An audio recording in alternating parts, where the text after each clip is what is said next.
호텔 피로연 연회장. 수백 명 하객이 있는 자리에서 시댁 형제가 며느리를 공개적으로 지적한다. 김서연 씨, 거기 서 있지 말고 술 좀 따라요. 며느리는 이런 자리에서 일하는 거예요. 서울의 한 특급 호텔 피로연. 수백 명의 하객이 모인 자리에서 며느리 김서연은 가족이 아닌 직원처럼 불리고 있었습니다. 저 사람이 며느리라던데 저렇게까지 시키나? 알겠습니다. 사람들은 웃으며 넘겼지만 그날의 피로연에는 아무도 몰랐던 사실 하나가 숨겨져 있었습니다. 오늘 이후로 저는 이 집안과 인연을 끊겠습니다. 뭐라고요?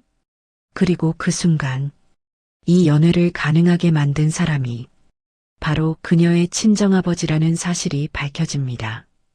그날 밤 호텔 연회장은 완전히 멈춰섰습니다.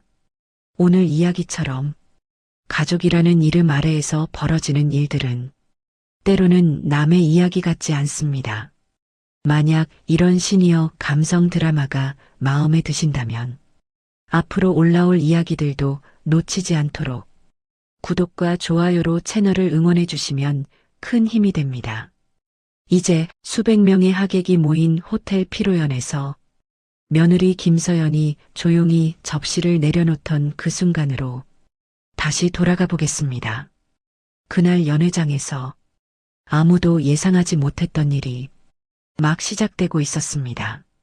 서울 한복판 강남의 특급 호텔 3층 대연회장에는 이미 수백 명의 하객이 자리를 잡고 있었습니다. 천장에서 내려오는 대형 샹들리에 아래로 둥근 테이블 40여 개가 빼곡하게 놓여 있었고 테이블마다 명패가 올려져 있었죠. 대기업 임원 테이블, 협력사 대표 테이블, 친척 테이블, 지인 테이블까지 이름만으로도 이 자리가 어떤 무게를 가졌는지 짐작할 수 있는 배치였습니다. 오늘은 박정호의 장남이 결혼하는 날이었습니다. 박정호는 그룹 계열사의 전무이사였고 그 동생 박성호는 같은 그룹 자회사의 상무를 맡고 있었죠. 형제는 나란히 연회장 입구에 서서 들어오는 하객들에게 허리를 숙이며 악수를 건넸습니다. 두 사람 모두 맞춤 정장에 커프스 단추까지 갖추고 있었고 얼굴에는 여유로운 미소가 걸려 있었습니다. 그 시각 연회장 안쪽 통로에서 김서연은 호텔 직원에게서 쟁반을 건네받고 있었습니다. 쟁반 위에는 와인잔 6개가 올려져 있었고 김서연은 양손으로 그것을 받쳐들며 연회장 안으로 걸어 들어갔습니다. 검은색 원피스 위에 앞치마를 두른 것은 아니었지만 김서연이 하는 일은 호텔 직원과 다르지 않았습니다. 테이블 사이를 돌며 빈 잔을 채우고 접시가 비면 주방 쪽으로 가서 새 접시를 가져왔죠. 하객 중 누군가가 김서연을 보며 고개를 갸웃했습니다. 호텔 직원은 모두 유니폼을 입고 있었는데 김서연만 일반 복장이었으니까요. 하지만 김서연은 그 시선을 의식하지 않는 듯 묵묵히 움직였습니다. 테이블 위에 물잔이 반쯤 비어 있으면 다가가서 채워주고 냅킨이 떨어진 곳이 있으면 새 것을 가져다 놓았죠. 박성호가 연회장 안쪽으로 들어오더니 김서연에게 다가왔습니다. 그리고 아무렇지 않은 표정으로 말했습니다. 서연아, 3번 테이블 협력사 사장님들 오셨다. 거기 술 좀 돌려. 김서연은 고개를 끄덕였습니다. 손에 들고 있던 빈 접시를 통로 쪽에 내려놓고 다시 와인병을 들고 3번 테이블로 향했죠. 3번 테이블에는 양복 차림의 중년 남성 4명이 앉아 있었고 김서연이 다가가자 그중 한 명이 빈 잔을 내밀었습니다. 김서연은 허리를 살짝 숙이며 와인을 따랐고 그 옆자리 또 그 옆자리까지 차례로 잔을 채웠습니다. 그때 박정호가 뒤에서 걸어오며 3번 테이블을 향해 말했습니다. 아이고, 사장님들 오셨습니까? 멀리서 와주셔서 감사합니다. 박정호는 능숙하게 하객들과 인사를 나눴고 그 와중에 김서연을 힐끗 보더니 작은 목소리로 말했습니다. 7번 테이블 아직 안 돌았지? 거기 선배들 계시니까 빨리 좀 가봐. 김서연은 대답 없이 와인병을 들고 7번 테이블 쪽으로 방향을 틀었습니다. 7번 테이블에 앉아있던 하객들은 김서연이 다가오자 자연스럽게 잔을 내밀었고 김서연은 다시 허리를 숙이며 와인을 따랐습니다. 그 사이에도 연회장 곳곳에서는 웃음소리와 축하 인사가 오갔고 밴드의 연주가 분위기를 채우고 있었죠. 남편 박민수는 연회장 한쪽 구석에서 동기들과 이야기를 나누고 있었습니다. 김서연이 테이블 사이를 오가는 모습이 시야에 들어왔을 텐데 박민수는 고개를 돌리지 않았습니다. 형들이 아내에게 시키는 일을 모를 리 없었지만 그 자리에서 끼어들 생각은 없어 보였죠. 김서연은 11번째 테이블까지 돌고 나서야 잠시 멈춰 섰습니다. 연회장 구석, 통로와 홀이 만나는 자리에 서서 와인병을 내려놓았습니다. 손가락 끝이 살짝 떨리고 있었지만 표정은 여전히 차분했습니다. 김서연은 연회장 전체를 한번 천천히 둘러봤습니다. 수백 명의 하객, 화려한 조명, 웃고 떠드는 사람들, 그리고 그 한가운데서 여유롭게 인사를 나누는 박정호와 박성호 형제. 그때 박성호가 다시 김서연 쪽으로 걸어왔습니다. 이번에는 손에 빈 접시 2개를 들고 있었죠. 서연아, 이것 좀 치우고 8번 테이블에 디저트 좀 갖다 놔. 지금 코스 넘어가야 되거든. 김서연은 접시를 받아들었습니다. 하지만 이번에는 바로 움직이지 않았습니다. 접시를 든 채로 잠시 그 자리에 서 있었고 박성호는 이미 돌아서서 하객 쪽으로 가고 있었죠. 김서연은 천천히 접시를 내려놓았습니다. 와인병도 테이블 위에 올려놓았습니다. 그리고 연회장 중앙을 향해 걸어가기 시작했습니다. 걸음은 느리지 않았고 빠르지도 않았습니다. 하객들 사이를 지나갈 때 몇 사람이 고개를 돌렸지만 김서연은 누구와도 눈을 마주치지 않았습니다. 연회장 정중앙 신랑 신부 테이블 바로 앞에 섰을 때 밴드의 연주가 마침 한 곡을 마무리하던 참이었죠. 잠깐의 정적이 찾아왔고 그 틈 사이로 김서연의 목소리가 연회장 안에 또렷하게 울렸습니다. 오늘 이후로 저는 이 집안과 인연을 끊겠습니다. 연회장이 멈췄습니다. 웃음소리도 수저소리도 속삭임도 전부 사라졌습니다. 수백 개의 시선이 일제히 김서연에게 쏠렸고 박정호는 하객과 악수하던 손을 멈춘 채 굳어버렸습니다. 박성호는 입을 반쯤 벌린 채 김서연을 바라봤고 박민수는 동기들 사이에서 천천히 고개를 돌렸습니다. 연회장 안의 공기가 한순간에 얼어붙었고 김서연은 그 한가운데에 서서 단 한 번도 시선을 내리지 않았습니다. 그 말이 떨어진 뒤에도 김서연은 움직이지 않았습니다. 연회장 안에 수백 명이 숨소리조차 죽이고 있었고 박정호는 하객에게 내밀었던 손을 천천히 걷어들이며 김서연 쪽으로 몸을 돌렸습니다. 입술을 꽉 다문 채 눈을 가늘게 좁혔지만 수백 명의 시선이 자신에게도 쏠려 있다는 걸 의식한 탓인지 곧장 다가가지는 못했죠. 박성호는 달랐습니다. 성큼성큼 김서연 쪽으로 걸어오더니 낮은 목소리로 말했습니다. 지금 뭐 하는 거야? 사람들 다 보고 있어. 김서연은 박성호를 올려다보며 대답하지 않았습니다. 그 침묵이 오히려 연회장 안의 긴장을 더 짙게 만들었고 하객들 사이에서 작은 웅성거림이 번지기 시작했습니다. 누군가 옆 사람에게 속삭였고 테이블 너머로 고개를 내미는 사람도 있었죠. 김서연이 이 자리에 서기까지는 오랜 시간이 걸렸습니다. 결혼한 지 올해로 12해였고 그 12해 동안 김서연은 시댁 형제들에게 단 한 번도 가족 대접을 받은 적이 없었습니다. 처음부터 그랬습니다. 결혼 전 상견례 자리에서 박정호는 김서연의 친정 이야기를 듣더니 고개를 끄덕이기만 했습니다. 특별히 무례한 말을 하지는 않았지만 그날 이후로 박정호가 김서연에게 건넨 말은 대부분 지시였습니다. 명절이면 음식 준비를 맡기고 가족 모임이면 뒷정리를 시켰죠.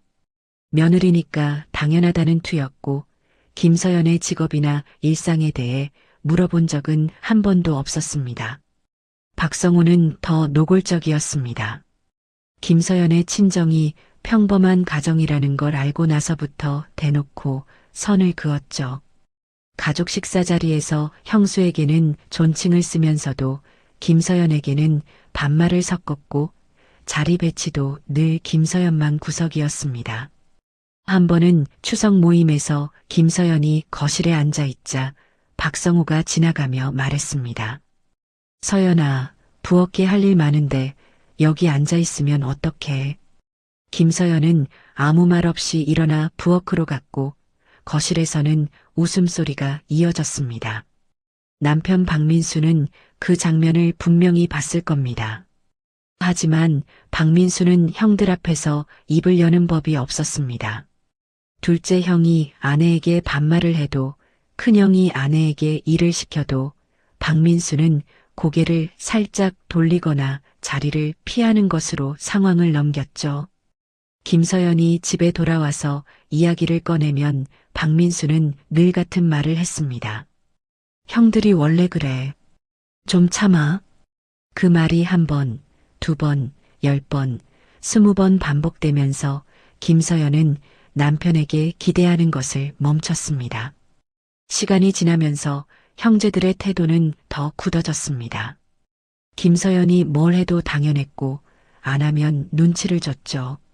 시어머니 생신 준비도 김서연 몫이었고 시아버지 병원 수행도 김서연이 맡았습니다.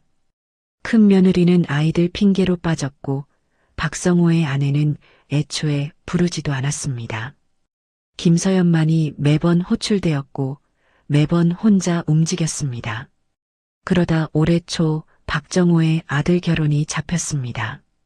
피로연 장소를 강남 특급 호텔로 정한 건 박정호였고 대기업 거래처와 주요 인사들을 초대한 것도 박정호였습니다. 하지만 피로연 당일 현장 준비와 하객 응대에 대해 박정호가 가장 먼저 연락한 사람은 김서연이었습니다. 전화 한 통이었죠. 서연아, 피로연 날 좀 도와줘야 돼. 사람이 많아서. 그 말에 김서연은 잠시 침묵했고 박정호는 그 침묵을 동의로 받아들였습니다. 피로연 이틀 전 박성호가 다시 전화를 걸어왔습니다. 서연아, 당일에 하객 테이블 술 서빙 내가 좀 맡아. 호텔 직원만으로는 부족하대. 김서연은 그때도 대답하지 않았고 박성호는 알았지? 한마디를 남기고 끊었습니다. 남편 박민수에게 이야기했습니다.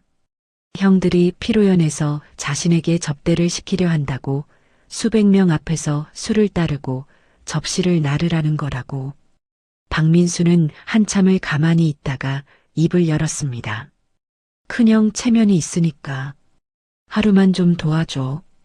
그 한마디가 12회의 무게를 그대로 보여주는 말이었습니다. 김서연은 더 이상 아무 말도 하지 않았고 피로연 당일 아침 옷을 갈아입고 호텔로 향했습니다. 다만 그날 아침 김서연은 평소와 다르게 휴대전화를 꺼내 한 통의 전화를 걸었습니다. 전화를 받은 사람은 김서연의 친정아버지 김태수였고 통화는 짧았습니다. 지금 이 순간 연회장 한가운데 서 있는 김서연의 얼굴에는 분노도 슬픔도 드러나지 않았습니다. 다만 12회 동안 쌓인 것들이 더 이상 안으로 들어갈 자리가 없다는 표정이었죠. 박성호는 여전히 김서연 앞에 서서 낮은 목소리로 뭐라 말하고 있었지만 김서연의 귀에는 아무 소리도 들어오지 않는 것처럼 보였습니다. 박성호는 김서연의 앞에 선 채 낮은 목소리로 말을 이어가고 있었습니다. 제정신이야? 사람들 다 보고 있다고. 하지만 김서연은 여전히 입을 열지 않았고 그 침묵이 길어질수록 하객들의 시선은 더 무겁게 쏟아지고 있었죠. 테이블마다 고개를 돌린 사람들이 보였고 속삭임이 연회장 구석구석으로 번져가고 있었습니다. 박정호가 먼저 움직였습니다. 하객 사이를 지나 김서연과 박성호 곁으로 다가오더니 동생의 팔을 잡아 끌며 한 발 뒤로 물러섰습니다. 그리고 연회장을 한 바퀴 둘러본 뒤 입가에 웃음을 만들었죠. 수백 명의 하객이 지켜보는 자리에서 분위기를 수습하는 건 박정호에게 낯선 일이 아니었습니다. 회사에서도 거래처 모임에서도 늘 그렇게 해왔으니까요. 박정호는 목소리를 가볍게 높이며 가까운 테이블 쪽을 향해 말했습니다. 우리 막내 며느리가 오늘 고생이 많아서 그래요. 이해해 주십시오. 몇몇 하객이 어색한 웃음을 흘렸지만 분위기는 쉽게 풀리지 않았습니다. 김서연이 방금 한 말의 무게가 연회장 안에 그대로 남아 있었고 하객들은 웃어야 할지 가만히 있어야 할지 판단하지 못한 채 서로를 살피고 있었죠. 그때 박성호가 한 걸음 앞으로 나섰습니다. 형이 수습하는 것만으로는 부족하다고 느꼈는지 아니면 자신이 나서야 이 분위기를 끊을 수 있다고 판단했는지 박성호는 하객들을 향해 양팔을 가볍게 벌리며 능숙한 어조로 입을 열었습니다. 우리 집 며느리가 손이 빨라서 이런 자리엔 딱이거든요. 박성호는 웃으며 말을 이었습니다. 오늘 서연이가 이 테이블 저 테이블 다 돌면서 얼마나 잘해줬는지 모릅니다. 형수보다 낫다니까요. 하객들 사이에서 웃음이 터져나왔습니다. 크지 않은 웃음이었지만 연회장의 긴장을 깨뜨리기에는 충분했고 박성호는 그 반응에 힘을 얻은 듯 한 번 더 웃으며 근처 테이블의 하객에게 눈인사를 보냈습니다. 분위기가 돌아온다고 생각한 거죠. 박정호도 옆에서 고개를 끄덕이며 가볍게 박수를 치듯 손을 맞잡았고 밴드 쪽으로 눈짓을 보내 연주를 다시 시작하라는 신호를 보냈습니다. 하지만 김서연은 웃지 않았습니다. 연회장 안에 다시 음악이 흐르기 시작했고 하객들이 하나둘 시선을 거두고 있었지만 김서연은 그 자리에 서서 박성호를 바라보고 있었습니다.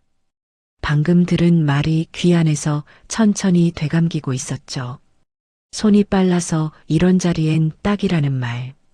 그 말이 농담처럼 들렸을 수도 있었지만 김서연에게는 12회의 무게가 그대로 실린 문장이었습니다. 수백 명 앞에서 자신이 한 선언을 박성호는 농담 한마디로 덮어버렸고 하객들은 웃었습니다. 그 웃음이 연회장에 퍼지는 동안 김서연은 자신이 이 집안에서 어떤 위치인지를 다시 한번 확인한 셈이었죠. 아무리 말을 해도 아무리 선을 그어도 이 사람들에게 김서연은 부릴 수 있는 사람이었고 웃어넘길 수 있는 존재였습니다. 박민수가 동기들 무리에서 빠져나와 김서연 쪽으로 걸어오고 있었습니다. 하지만 김서연 곁에 도착하기도 전에 박정호가 먼저 박민수의 어깨를 잡았죠. 됐어. 넘어갔으니까 서연이한테 좀 정리하라고 해. 박민수는 형의 손을 뿌리치지 못한 채 멈춰섰고 김서연은 그 모습을 고개를 돌려 지켜봤습니다. 남편이 형의 한마디에 발을 멈추는 장면은 처음이 아니었지만 오늘은 그 장면이 유독 또렷하게 눈에 들어왔습니다. 연회장은 다시 원래의 소란으로 돌아가고 있었습니다. 하객들은 식사를 이어갔고 테이블 사이로 건배 소리가 오갔으며 신랑 신부 측 지인들은 사진을 찍느라 분주했죠.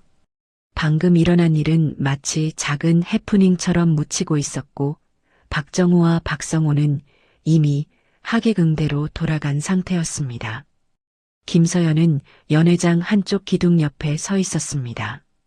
테이블 위에 올려놓았던 와인병과 빈 접시가 아직 그 자리에 남아 있었지만 김서연은 그것을 집어들지 않았습니다. 손을 가만히 내린 채 연회장 전체를 바라보고 있었고 그 시선은 박정호도 박성호도 박민수도 아닌 연회장 그 자체를 향해 있었습니다. 그때 김서연의 표정이 달라졌습니다. 눈가에 서려있던 참을성의 막이 거친 것처럼 입술이 천천히 다물렸고 턱 끝이 미세하게 올라갔습니다. 분노가 아니었고 슬픔도 아니었습니다. 12해 동안 이 집안 안에서 자신을 묶어두었던 어떤 끈이 방금 끊어진 사람의 얼굴이었죠. 김서연은 기둥에서 등을 떼고 한 발 앞으로 나섰습니다. 그리고 치맛자락 안쪽 주머니에서 휴대전화를 꺼내 화면을 켰습니다. 김서연은 화면을 켠 채 잠시 멈췄습니다. 연회장의 소란이 귀 뒤로 밀려나고 화면의 불빛만이 김서연의 얼굴 위에 남아 있었죠. 김서연은 연락처 목록을 열지 않았습니다. 이미 열어둔 메시지 창이 있었고 그 창에는 오늘 아침 김서연이 친정아버지 김태수에게 보낸 마지막 문장이 남아 있었습니다. 김서연은 그 아래에 짧은 메시지를 하나 더 입력했습니다. 손가락이 화면 위를 2번 움직였고 전송 버튼을 누르기까지 3초도 걸리지 않았습니다. 메시지를 보낸 뒤 김서연은 전화기를 다시 주머니에 넣었습니다. 그리고 연회장 기둥 옆 의자에 조용히 앉았습니다. 하객용 의자가 아니라 통로 쪽에 놓인 보조의자였고 호텔 직원들이 잠시 쉴 때 앉는 자리였죠. 김서연은 거기 앉아서 두 손을 무릎 위에 가지런히 올려놓았습니다. 연회장은 다시 제 궤도를 찾은 듯 보였습니다. 밴드의 연주가 이어지고 있었고 코스 요리의 4번째 접시가 테이블마다 올라가고 있었죠.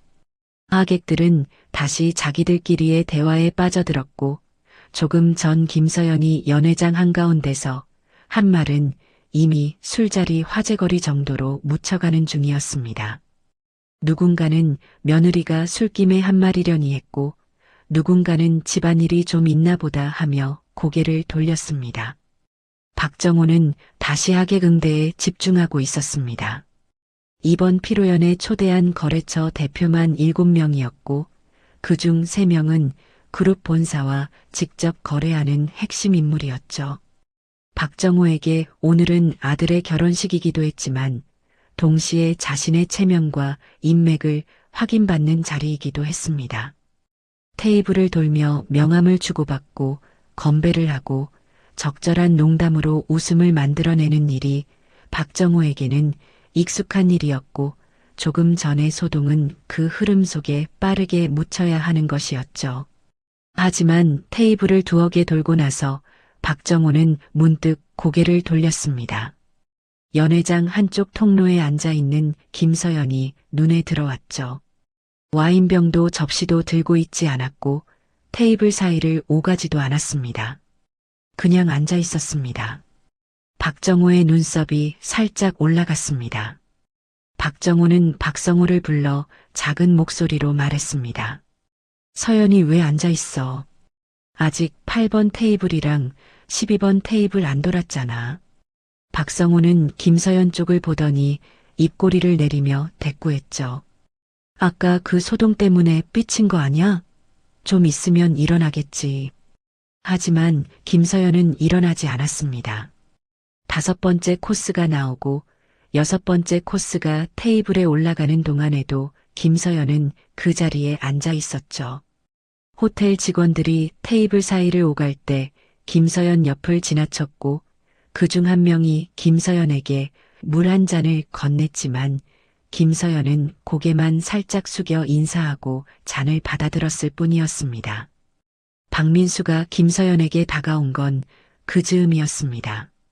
동기들 틈에서 빠져나와 통로 쪽으로 오더니 김서연 옆에 서서 조심스럽게 말했습니다.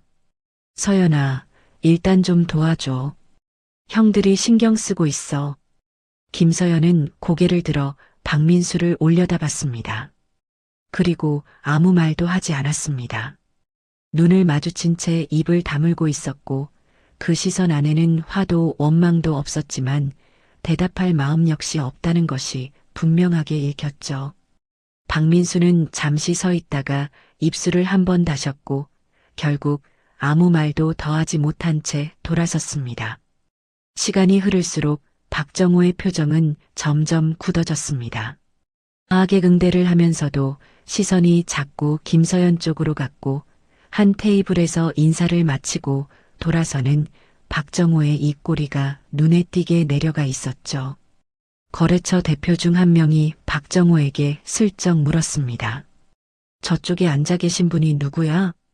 박정호는 웃음을 만들며 대답했지만 그 웃음이 눈까지 닿지는 않았습니다. 박정호는 결국 김서연 쪽으로 직접 걸어가기 시작했습니다. 느린 걸음이었지만 단단한 발걸음이었고 얼굴에는 불쾌함이 숨기지 않은 채 드러나 있었죠. 박성호도 그 뒤를 따랐고 두 형제가 나란히 통로 쪽으로 향하는 모습을 몇몇 하객이 고개를 돌려 지켜봤습니다. 박정호가 김서연 앞에 섰을 때 입을 열려는 순간이었습니다. 연회장 정면 출입문이 열리더니 호텔 직원 한 명이 안으로 들어왔습니다. 유니폼을 입은 남성 직원이었고 손에는 서류 한 장이 들려 있었죠. 직원은 연회장 안을 한번 둘러보더니 박정호 쪽으로 곧장 걸어왔습니다. 박정호는 김서연에게 하려던 말을 멈추고 직원을 바라봤고 박성호도 뒤에서 고개를 돌렸습니다. 직원이 박정호 앞에 멈춰서더니 정중하게 허리를 숙이며 말했습니다. 실례합니다. 행사 담당 책임자분을 뵐 수 있을까요? 박정호는 직원을 내려다보며 대답했습니다. 내가 신랑 아버지인데 무슨 일이야? 직원은 손에 든 서류를 가볍게 들어 보이며 말했죠. 잠시 확인드릴 사항이 있어서 왔습니다. 연회 담당 책임자님이 직접 말씀드릴 부분이라서요. 박정호의 눈이 좁아졌고 그 뒤에 서 있던 박성호의 표정도 함께 굳었습니다. 김서연은 그 장면을 보조의자에 앉은 채 지켜보고 있었습니다. 표정은 여전히 고요했지만 무릎 위에 올려놓은 두 손이 아까보다 조금 더 단단하게 맞잡혀 있었습니다. 호텔 직원은 박정호의 대답을 듣고도 서류를 건네지 않았습니다. 대신 고개를 한번 숙이며 말했죠. 잠시만 기다려 주십시오. 담당 책임자님이 직접 오십니다. 그 말을 남기고 직원은 연회장 출입문 쪽으로 돌아갔고 박정호는 그 뒷모습을 바라보며 미간을 좁혔습니다. 박성호가 형 옆으로 다가오며 작은 목소리로 물었습니다. 뭐래? 무슨 확인이야? 박정호는 고개를 저으며 대답했죠. 몰라. 호텔 쪽에서 뭔가 착오가 있나 보지. 두 형제는 나란히 서서 출입문 쪽을 바라봤고 하객들 사이에서도 직원의 등장이 눈에 띄었는지 몇몇이 고개를 돌려 출입문 쪽을 살피고 있었습니다. 2분 남짓 지났을 때 연회장 정면 출입문이 다시 열렸습니다. 이번에 들어온 사람은 아까의 직원이 아니었습니다. 검은 정장에 호텔 명패를 단 중년의 남성이었고 걸음걸이와 자세에서 일반 직원과는 다른 무게가 느껴졌죠. 호텔 연회 담당 책임자였습니다. 책임자는 연회장 안으로 들어오면서 밴드 쪽으로 먼저 시선을 보냈고 밴드 리더와 눈이 마주치자 손을 가볍게 들어 올렸습니다. 연주가 멈췄습니다. 한 곡이 끝나는 타이밍이 아니라 곡 중간에 뚝 끊긴 것이었죠. 색소폰 소리가 먼저 사라졌고 피아노가 그 뒤를 따랐으며 드럼이 마지막으로 멈추면서 연회장 안에 갑작스러운 정적이 내려앉았습니다. 하객들의 대화 소리가 한순간 우문거리는 울림처럼 드러났고 그마저도 하나둘 줄어들기 시작했습니다. 책임자는 박정호 쪽으로 똑바로 걸어왔습니다. 걸음이 빠르지도 느리지도 않았고 얼굴에는 직업적인 정중함이 올라 있었지만 그 아래 긴장이 깔려 있었죠. 박정호는 다가오는 책임자를 마주보며 한 발 앞으로 나섰고 옆에 있던 박성호도 함께 몸을 돌렸습니다. 책임자가 박정호 앞에 서서 허리를 숙였습니다. 그리고 낮지만 또렷한 목소리로 말했습니다. 행사 진행을 잠시 멈춰주셔야 할 것 같습니다. 박정호의 얼굴이 일순간 굳어졌습니다. 뭐라고요? 박정호의 목소리가 낮아졌고 그 한마디에 담긴 불쾌함이 주변 테이블까지 전해졌죠. 가까운 자리에 앉아있던 하객 4~5명이 고개를 돌렸고 그 시선을 따라 더 먼 테이블에서도 웅성임이 번지기 시작했습니다. 책임자는 허리를 편 채 다시 한번 말했습니다. 행사 보증 계약 관련해서 확인이 필요한 사항이 있습니다. 진행을 잠시 보류해 주시면 감사하겠습니다. 박성호가 형보다 먼저 반응했습니다. 보증 계약이요? 그건 다 끝난 거 아닙니까? 계약금도 치렀고 잔금도 완료됐는데 무슨 확인이 필요해요? 박성호의 목소리는 박정호보다 높았고 그만큼 더 많은 하객들이 고개를 돌렸습니다. 테이블 위에 수저를 내려놓는 소리가 여기저기서 들렸고 연회장 안의 공기가 달라지고 있었죠. 박정호는 동생의 팔을 잡아 뒤로 밀며 책임자를 바라봤습니다.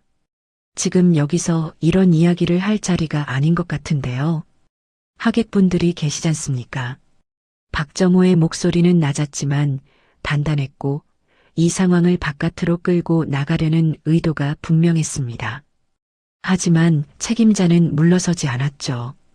죄송합니다만 이 자리에서 확인이 되어야 행사 진행 여부를 결정할 수 있습니다. 그 말에 박정호의 눈이 한순간 커졌습니다. 행사 진행 여부라는 단어가 박정호의 귀에 꽂힌 것이 분명했죠. 지금 이 연회장에는 거래처 대표 7명이 앉아 있었고 그룹 본사 임원 2명도 와 있었습니다. 이 자리에서 행사가 멈춘다는 건 단순한 불편이 아니라 체면의 붕괴였습니다. 박정호는 목소리를 더 낮추며 책임자에게 한 걸음 다가섰습니다. 도대체 보증계약에 무슨 문제가 있다는 겁니까? 구체적으로 말씀하세요. 책임자는 손에 들고 있던 서류를 한번 내려다보더니 입을 열려 했습니다. 하지만 그 순간 연회장 안의 분위기는 이미 돌이킬 수 없는 지점을 넘어가고 있었죠. 하객들의 웅성거림이 점점 커지고 있었습니다. 음악이 멈춘 지 벌써 몇 분이 지났고 코스 요리를 나르던 호텔 직원들도 주방 쪽 통로에서 발을 멈춘 채 연회장 안을 바라보고 있었습니다. 가까운 테이블에 앉아있던 거래처 대표 한 명이 옆 사람에게 속삭였고 그 속삭임이 테이블 하나를 건너 또 하나를 건너 연회장 전체로 퍼져나가고 있었죠. 무슨 일이래? 계약 문제라는데. 행사가 멈춘 거야? 단어들이 하객석 사이를 떠돌았고 시선들이 박정호와 책임자 사이로 모여들었습니다. 박성호의 얼굴이 붉어지고 있었습니다. 형처럼 참는 성격이 아니었던 박성호는 책임자를 향해 한 걸음 더 나서며 말했죠. 지금 이게 말이 됩니까? 피로연 한창 진행 중에 와서 멈추라니요. 책임자 윗분 좀 불러주세요. 하지만 책임자는 고개를 가볍게 저으며 대답했습니다. 제가 이 건의 최종 담당자입니다. 그 말이 떨어진 순간 연회장은 완전히 멈춰 있었습니다. 밴드 연주도 요리 서빙도 하객들의 건배도 전부 사라진 채 수백 명의 시선이 연회장 한쪽에 모여 있었죠. 박정호는 입술을 꽉 다문 채 서류를 들고 있는 책임자의 손을 바라보고 있었고 박성호는 붉어진 얼굴로 주먹을 말았다 폈다를 반복하고 있었습니다. 김서연은 여전히 통로 쪽 보조의자에 앉아 그 장면을 바라보고 있었습니다. 두 손은 무릎 위에 가지런히 놓여 있었고 얼굴에는 놀람도 당황도 없었습니다. 박정호는 책임자를 노려보며 입을 열었습니다. 좋습니다. 그러면 지금 여기서 말씀하세요. 보증계약에 대체 무슨 문제가 있다는 건지. 박정호의 목소리에는 더 이상 정중함이 남아있지 않았고 연회장 안에 수백 명이 그 목소리를 듣고 있다는 사실조차 의식하지 못하는 듯 했습니다. 책임자는 서류를 한번 내려다본 뒤 고개를 들었습니다. 그리고 박정호를 바라보며 또렷하게 말했습니다. 이번 피로연 행사의 보증인은 박정호 전무님이 아니십니다. 박정호의 눈이 한순간 멈췄습니다. 뒤에 서 있던 박성호도 입을 벌린 채 책임자를 바라봤고 주변 테이블의 하객 몇 명이 동시에 고개를 앞으로 내밀었죠. 무슨 소리를 하는 겁니까? 박정호의 목소리가 낮게 갈라졌습니다. 내가 직접 계약하고 계약금도 내고 잔금까지 완료한 행사인데 보증인이 내가 아니라니요. 책임자는 서류를 들어보이며 차분하게 대답했습니다. 계약금과 잔금은 맞습니다. 하지만 이 규모의 행사를 저희 호텔에서 진행하려면 별도의 행사 보증이 필요합니다. 대연회장 사용, 특별 메뉴 구성, 밴드 섭외, 발레 파킹까지 포함된 프리미엄 피로연 패키지는 행사 보증 없이는 승인이 나지 않습니다. 박정호의 미간이 좁아졌습니다. 그건 호텔 쪽에서 알아서 처리한 거 아닙니까? 나한테는 아무 문제 없다고 했잖아요. 책임자는 고개를 한번 끄덕이며 말했죠. 네, 문제가 없었습니다. 행사 보증을 서주신 분이 계셨으니까요. 그 말에 박정호의 입이 멈췄습니다. 행사 보증을 서준 사람. 박정호는 그런 사람을 따로 부탁한 적이 없었습니다. 호텔 쪽에서 진행이 순조롭다고 했을 때 당연히 자신의 이름과 직함만으로 충분했다고 생각했죠. 하지만 지금 책임자의 말은 누군가가 별도로 보증을 섰다는 뜻이었고 그 사람이 박정호 본인이 아니라는 뜻이었습니다. 박성호가 형 옆으로 바짝 다가서며 물었습니다. 그러면 누가 보증을 선 겁니까? 우리 쪽에서 따로 부탁한 사람은 없는데요. 책임자는 서류를 천천히 내리며 입을 열었습니다. 이번 피로연 행사 보증인은 김태수 대표님이십니다. 그 이름이 연회장 안에 울려 퍼지는 데는 1초도 걸리지 않았습니다. 하지만 박정호와 박성호가 그 이름을 이해하는 데는 몇 초가 더 필요했죠. 김태수. 두 형제의 머릿속에서 그 이름이 빠르게 돌아가고 있었지만 연결고리를 찾아내기까지 짧은 공백이 있었습니다. 박정호가 먼저 고개를 돌렸습니다. 연회장 통로 쪽에 앉아있는 김서연을 바라봤고 그 순간 김이라는 성이 하나로 이어졌죠. 김태수가 누구야? 박성호가 아직 연결하지 못한 채 형에게 물었고 박정호는 대답하지 않았습니다. 입술이 미세하게 떨리고 있었고 시선은 김서연에게 고정된 채 돌아오지 않았죠. 그때 연회장 뒤편 출입문이 열렸습니다. 하객들의 시선이 일제히 그쪽으로 쏠렸고 문 사이로 한 사람이 걸어 들어왔습니다. 회색 정장에 넥타이를 맨 중년의 남성이었습니다. 키가 크지는 않았지만 등이 고닫고 걸음이 느리지 않았습니다. 얼굴에는 어떤 감정도 드러나지 않았지만 그 자체로 무게가 느껴지는 사람이었죠. 김태수였습니다. 김서연의 친정아버지.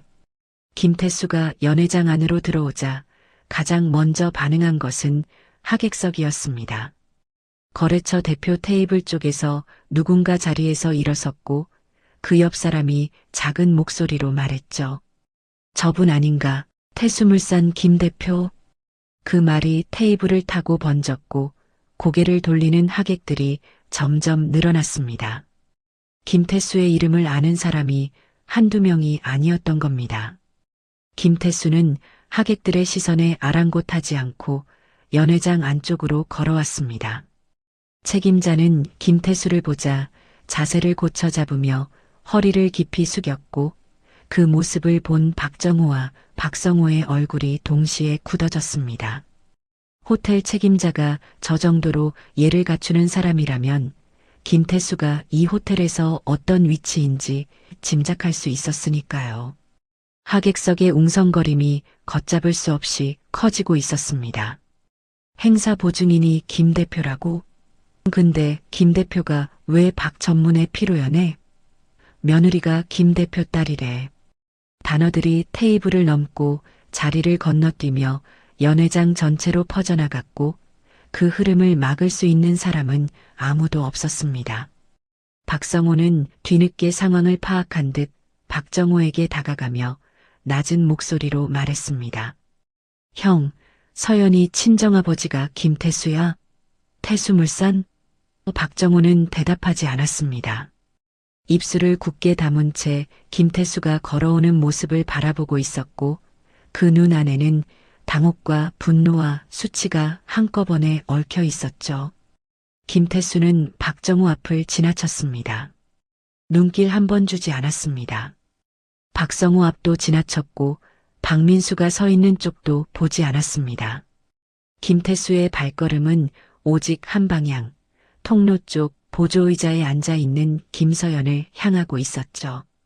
김서연은 아버지가 들어오는 순간부터 자리에서 일어나 있었습니다. 두 손을 앞으로 모은 채 서 있었고 얼굴에는 처음으로 눈가가 살짝 붉어진 기색이 보였습니다. 김태수는 딸 앞에 멈춰서서 김서연의 얼굴을 잠시 내려다봤습니다. 아무 말도 하지 않았지만 두 사람 사이의 침묵은 연회장 안의 어떤 말보다 무거웠습니다. 수백 명의 하객이 그 장면을 바라보고 있었고 박정호와 박성호는 연회장 한가운데 서서 한 걸음도 움직이지 못하고 있었습니다. 김태수는 딸의 얼굴을 내려다보던 시선을 거두고 천천히 몸을 돌렸습니다.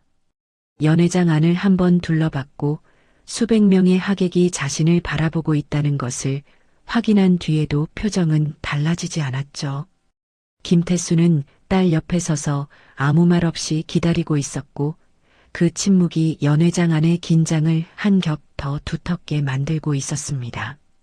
김서연이 먼저 움직였습니다. 아버지 옆에서 한 발 앞으로 나섰고 통로를 지나 연회장 중앙을 향해 걸어가기 시작했습니다. 걸음은 조용했지만 흔들림이 없었고 테이블 사이를 지나갈 때 하객들이 하나둘 고개를 돌렸습니다. 김서연은 누구와도 눈을 마주치지 않은 채 연회장 정중앙에 섰습니다. 신랑 신부 테이블 바로 앞 1시간 전 처음으로 입을 열었던 바로 그 자리였죠. 박정호와 박성호는 연회장 한쪽에 나란히 서 있었습니다. 두 사람 모두 김서연을 바라보고 있었지만 다가가지는 못했습니다. 방금 전까지 이 연회장의 주인처럼 하객들 사이를 누비던 형제가 지금은 자기 자리를 잃어버린 사람처럼 서 있었죠. 박정호의 턱이 미세하게 떨리고 있었고 박성호는 주먹을 쥔 채 입술을 깨물고 있었습니다. 박민수는 동기들 사이에서 빠져나와 형들과 김서연 사이 어딘가에 서 있었습니다. 아내를 보고 있었지만 걸음을 떼지 못했고 형들을 보고 있었지만 말을 꺼내지 못했죠. 12해 동안 그래왔던 것처럼 박민수는 그 사이에 끼인 채 아무것도 하지 못하고 있었습니다. 김서연은 연회장 중앙에 선 채 천천히 고개를 들었습니다. 시선이 먼저 박정호에게 닿았고 그 다음 박성호에게 옮겨갔으며 마지막으로 박민수에게 멈췄습니다. 세 사람을 차례로 바라보는 동안 김서연의 얼굴에는 어떤 격한 감정도 떠오르지 않았습니다. 분노도 울음도 떨림도 없었죠.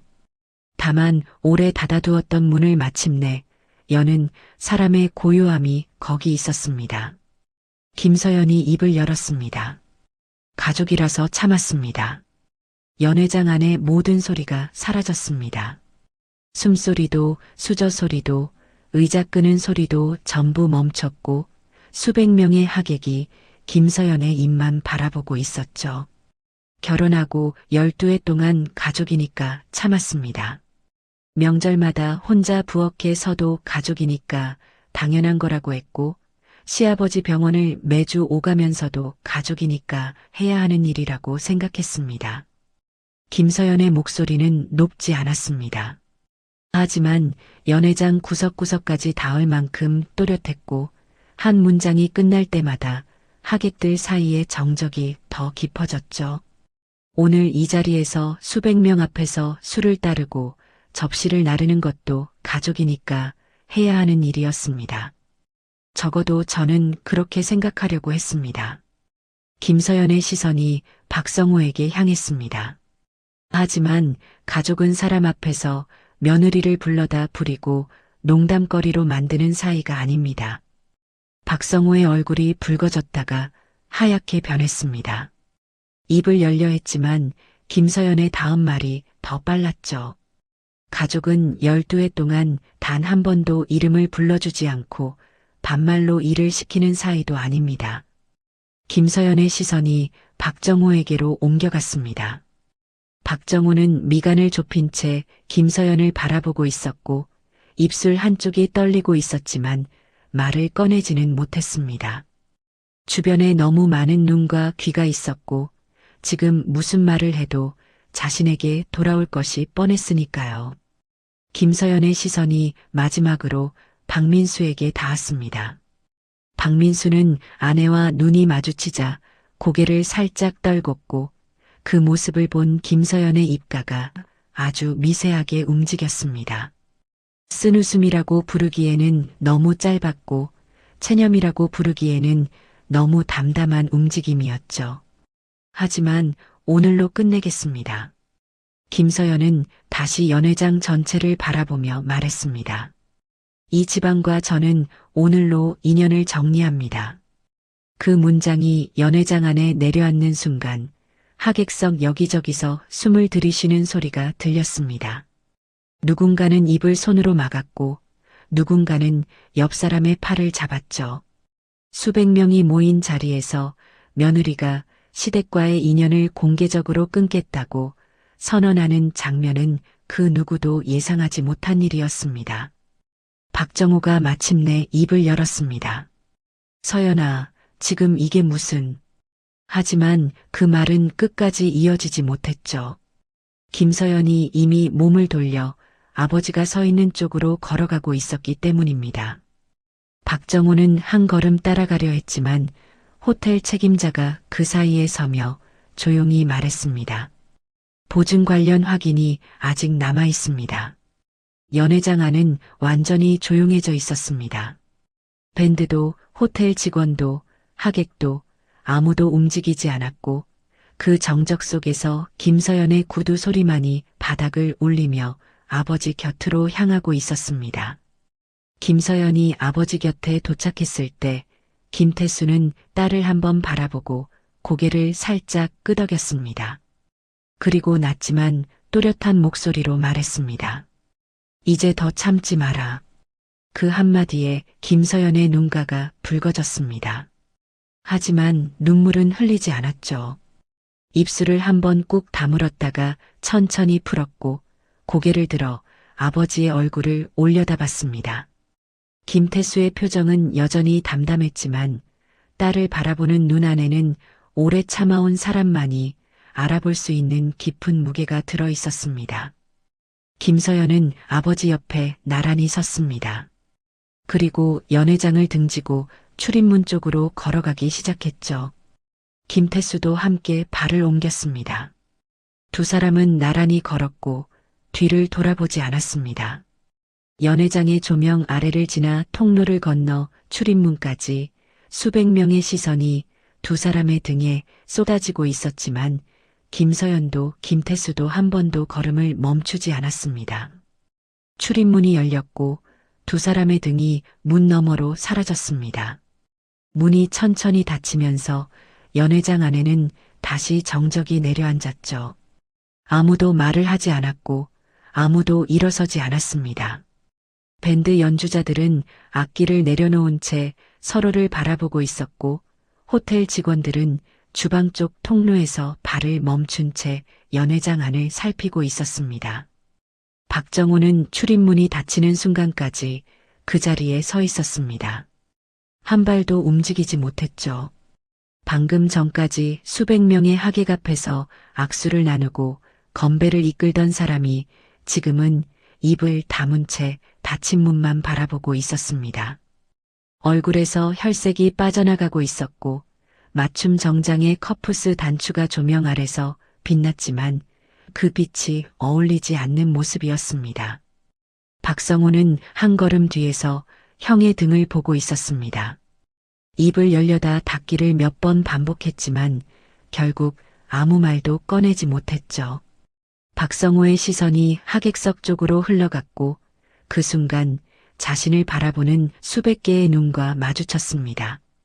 거래처 대표 테이블, 그룹 임원 테이블, 친척 테이블, 지인 테이블까지 모든 시선이 형제를 향하고 있었고 그 눈들 안에는 놀라움도 의문도 그리고 조금 전 김서연이 꺼낸 말들의 잔향도 함께 담겨 있었습니다. 하객석의 정적이 길어지고 있었습니다. 누구 하나 먼저 입을 열지 않았고 테이블 위의 코스 요리는 식어가고 있었죠.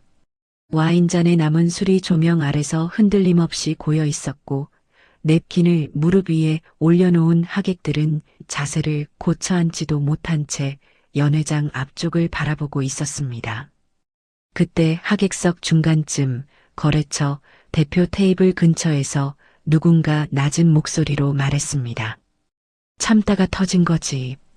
그 한마디가 조용한 연회장 안에 울려 퍼지면서 주변 테이블의 하객들이 동시에 고개를 돌렸습니다.